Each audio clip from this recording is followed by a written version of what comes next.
स्वागत है आपका हमारे YouTube चैनल मैथ्स एक्सपर्ट में, जहां मैं आज आपको बताऊंगा क्लास 10th आरबीएससी के चैप्टर 9 के कुछ इम्पोर्टेंट क्वेश्चन।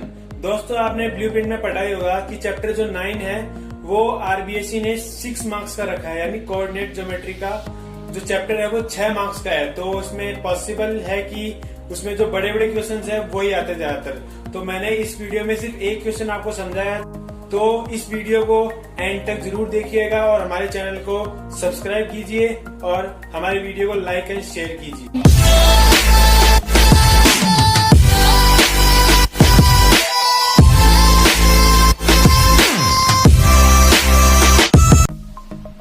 दोस्तों, आज का हमारा टॉपिक है important questions of chapter 9 of maths RBSC, यानी आरबीएससी द्वारा पब्लिश करी हुई मैथ्स की बुक के चैप्टर 9 के कुछ इम्पोर्टेंट क्वेश्चन।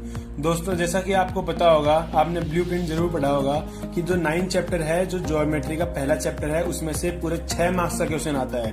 तो चांसेस बनते हैं कि उसमें से बड़े बड़े क्वेश्चन ही आते हैं। तो आज मैं आपको बड़े बड़े क्वेश्चंस जो बहुत इंपॉर्टेंट है एग्जाम की नजर से, वो मैं आज आपको बताऊंगा। सबसे पहला क्वेश्चन है 9.1 एक्सरसाइज का 15th क्वेश्चन।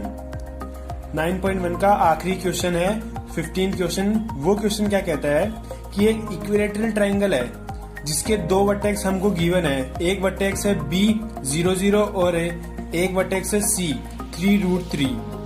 तो हमें ये तो थर्ड वर्टेक्स है, हमें इसको फाइंड करना है। दोस्तों, आपको ये सुनने में इजी लग रहा होगा, लेकिन जब आप इसका सॉल्यूशन देखेंगे तो ये बहुत ही बड़ा है। तो चलिए सॉल्यूशन पे चलते हैं। सबसे पहले हमें क्वेश्चन में ये जो बड़े क्वेश्चन आते हैं 6 मार्क्स के, हमें उनमें सबसे पहले लिखना पड़ता है कि हमारे पास गिवन क्या है। तो दोस्तों, हमारे पास गिवन है 2 वर्टेक्स और थर्ड वर्टेक्स को हम लेट करेंगे x और y, जहां पर A B C equilateral triangle है, यानी यहाँ की तीनों साइड्स इक्वल है और हमें फाइंड क्या करना है x y, यानी हमें वर्टेक्स ए फाइंड करना है। तो दोस्तों, चलिए सॉल्यूशन इसका स्टार्ट करते हैं। जैसा कि हमें पता है कि एबीसी इक्विलेटरल ट्रायंगल है, तो इसकी तीनों साइड इक्वल होगी, यानी ए बी इक्वल होगी BC और BC इक्वल होगी AC के, यानी तीनों इक्वल होगी। तो हमें इनकी डिस्टेंस निकाल ली है पहले, कि पहले यहाँ से यहाँ तक की डिस्टेंस कितनी है, इतनी यहाँ की कितनी है और यहाँ तक की यहाँ की कितनी है। ये हम डिस्टेंस निकालेंगे। हमारे पास एक फॉर्मूला होता है डिस्टेंस निकालने का, एक सिंपल सा फॉर्मूला होता है रूट x1 माइनस x2 का whole square plus y1 minus y2 का होल स्क्वायर। तो मैंने यहाँ पे पहली डिस्टेंस निकाली है AB, यानी A से लेकर B के बीच में कितनी डिस्टेंस है। तो मैंने ये वाला फॉर्मूला यूज किया, तो मेरी ये AB आ गई root x square plus y square, और मेरे BC आ गई रूट 12 और AC आ गई इतनी। आपको अगर ये डिस्टेंस निकालना नहीं आता तो मैंने दूसरी वीडियो में समझाया था कैसे निकालते डिस्टेंस, उसका लिंक मैंने डिस्क्रिप्शन में दिया है, तो वहां पे जाके चेक करें। अब हमारी आती है नेक्स्ट। क्योंकि हमने पढ़ा है कि एबीसी इक्विलेटरल ट्रायंगल है, तो उसकी तीनों साइड इक्वल होगी। तो ये ऑब्वियसली बात है कि जो तीनों डिस्टेंस होगी, यानी जो AB की जो डिस्टेंस होगी वो BC और ये AC, ये तीनों इक्वल होगी। तो हमें सबसे पहले इनको एक एक बार इक्वल रखना है, यानी हमें एक बार AB को BC के साथ रखना है और AB को AC के साथ रखना है। तो हमने पहले रखा AB को BC के साथ। तो जब मैंने AB को BC के इक्वल रखा तो हमारे पास ऐसा कुछ आया। जब यहाँ पे दोनों तरफ रूट है तो दोनों तरफ रूट कट जाएगा, या फिर ऐसे कह सकते हैं कि दोनों तरफ स्क्वायर करके रूट हटा देंगे हम, तो हमारे पास इक्वेशन आ जाएगी x square plus y square is equals to 12। ये इक्वेशन नंबर फर्स्ट।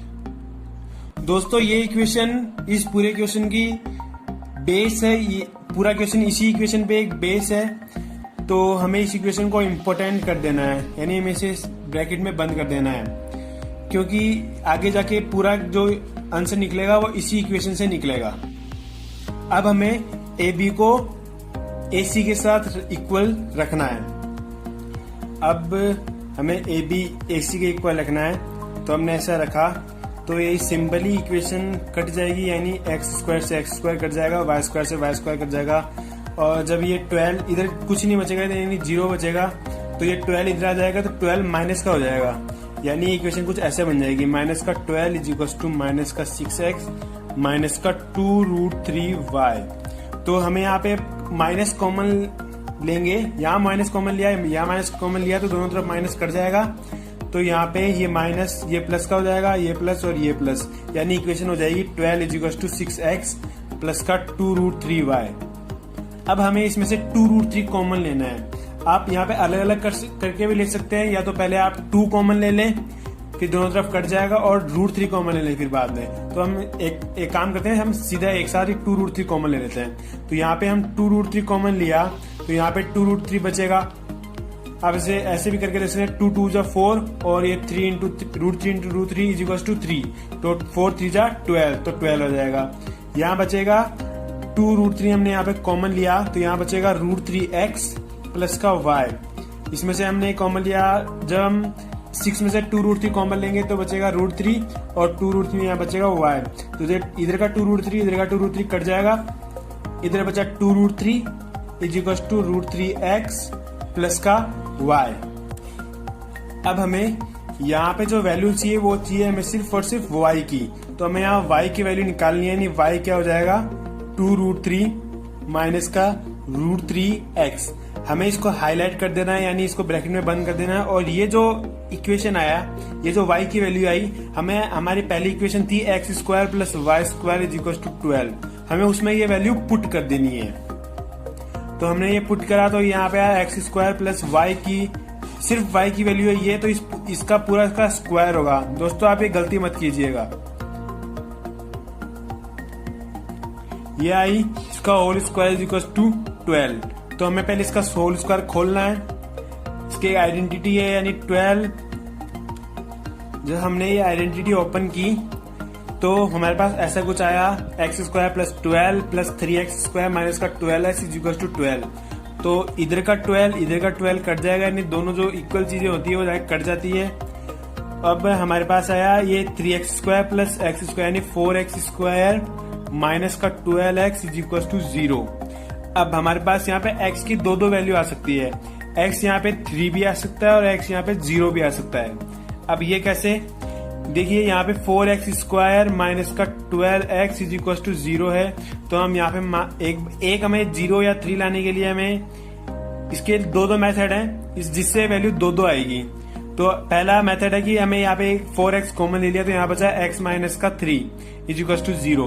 पहले हमें, अगर हम ये दोनों मल्टीप्लाई में है तो हम इधर किसी को भी भेज सकते हैं। तो हमने पहले इसको भेजा, इधर भेजा, तो इधर बचा 4x, क्योंकि ये 0 है, 0 के अपॉन में कुछ भी जाए तो 0 ही बचेगा, इज इक्वल टू 0, तो x इज इक्वल टू 0। जब हम इसे भेजेंगे इधर तो हमारे पास आएगा x minus 3 is equal to 0, तो x की वैल्यू हो गई 3। तो x की दो वैल्यू हो गई 3 और 0। तो हमारे पास x की वैल्यूज आ गई, x is equal to 3 and 0। अब हमें जो पहली इक्वेशन बनी थी यानी x² plus y² is equal to 12। दोस्तों ये इक्वेशन इंपोर्टेंट है, तो मैंने आपको पहले बता दिया, इसको ब्रैकेट में बंद कर लेना, ये हर जगह काम आएगी। पहले भी ये काम आती है और अभी भी यही काम में आ रही है। तो चलिए, तो हमें पहले यहाँ पे x की वैल्यू इस इक्वेशन में पुट करनी है और हमें y की वैल्यू निकालनी है। सबसे पहले हमने x को पुट करा 3, तो यहाँ पे पुट करा तो यहाँ 9 plus y² is equal to 12, तो y की वैल्यू आ गई √3। ये कैसे आई, y इधर चला गया तो इधर बचेगा y² is equal to 3, y की वैल्यू आ गई √3। दोस्तों यहाँ पे एक गलती हो जाती है कि हम यहाँ पे सिर्फ इसको प्लस में रखते हैं, लेकिन आपको पता होगा कि जो स्क्वायर होता है वो प्लस या माइनस दोनों में आता है। जैसे कि हम यहाँ -1 का स्क्वायर करें तो भी 1 आएगा और +1 का स्क्वायर करें तो भी 1 ही आएगा। इसलिए यहाँ पे ये दो वैल्यू आएगी y की, ये +1, ये प्लस और माइनस दोनों में आएगी। तो हमारे पास यहाँ पे कोऑर्डिनेट्स क्या हो जाएंगे, सबसे पहले x y कोऑर्डिनेट, यानी हमें जो वर्टेक्स एक ही तो थी वो हमारे पास हो जाएंगे कि x तो 3 है और एक बार √3 और एक बार 3 माइनस का √3। हमारे पास दो कोऑर्डिनेट ये आ गए। अब हमारे पास दो कोऑर्डिनेट और आएंगे जब हम x की वैल्यू रखेंगे 0। तो जब हमने x की वैल्यू रखी 0 इस वाली इक्वेशन में x² plus y² is equal to 12, तो हमारे पास आया y² इज इक्वल टू 12।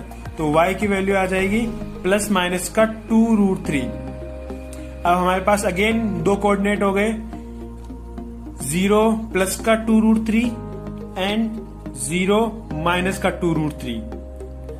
दोस्तों हमारे पास ये चार कोऑर्डिनेट्स आ गए जो मैं आपको बता रहा हूं, 3√3, 3 माइनस का √3, 0 2√3 एंड 0 माइनस का 2√3। मेरे पास ये चार कोऑर्डिनेट आ गए, यानी हमारे जो x जो हमें आंसर निकालना था, यानी जो x जो हमारे वर्टेक्स a की जो कोऑर्डिनेट्स हैं वो चार पॉसिबल आंसर्स हैं। तो दोस्तों इनमें से पहला जो ये है ये कट जाएगा, क्योंकि हमने जो क्वेश्चन में पढ़ा था कि जो वर्टेक्स है c वो भी यही है 3√3, तो ये कट जाएगा, तो ये हो नहीं सकता। अब हमारे पास बचे 3।